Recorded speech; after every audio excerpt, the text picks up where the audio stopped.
તો હવે સમાચારોમાં તરફ વાત કરીએ આપણે સુરેન્દ્રનગરની। તો સુરેન્દ્રનગરના વોર્ડ નંબર 2 માં પ્રાથમિક સુવિધાઓ સહિત જેમાં 4 દિવસે પાણી મળે છે તેનો કોઈ ટાઈમ નક્કી હોતો નથી અને આ ઉપરાંત ગટર સાફ કરવા માટે કોઈ કર્મચારીઓ આવતા ન હોય તેવા સ્થાનિક લોકોને પોતાની જાતે જ ગટરની સફાઈ કરવી પડે છે અને તેમ ડીસામાં રસ્તાઓ ગટર પાણી સહિતની સમસ્યાઓથી લોકોમાં ભારે રોષ જોવા મળી રહ્યો છે, જેને લઈને આજુબાજુની સોસાયટીઓના રહીશોએ મતદાન નહીં કરી અને મતદાનનો બહિષ્કાર કરવાની ચીમકી પણ ઉચ્ચારી છે।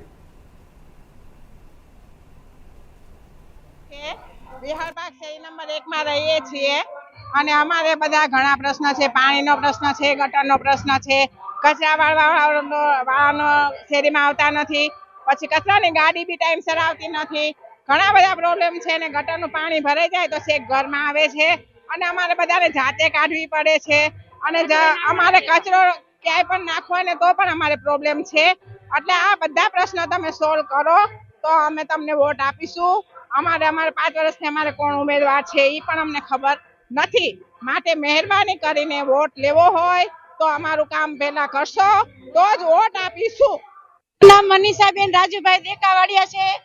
અમારે ગટરનો પ્રોબ્લેમ છે, અમે ગટર હાથે કાઢી છી, ગટર કાઢીને નાખવા જાય તો આખી શેરીના બાજુ આવે દરબાર શીખે, એટલે અમારે ગટર કાઢવાનો પ્રોબ્લેમ સોલ્વ કરવાનો છે।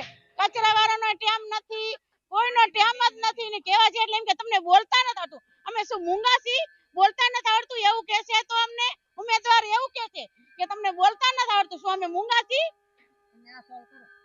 બસ હાલો।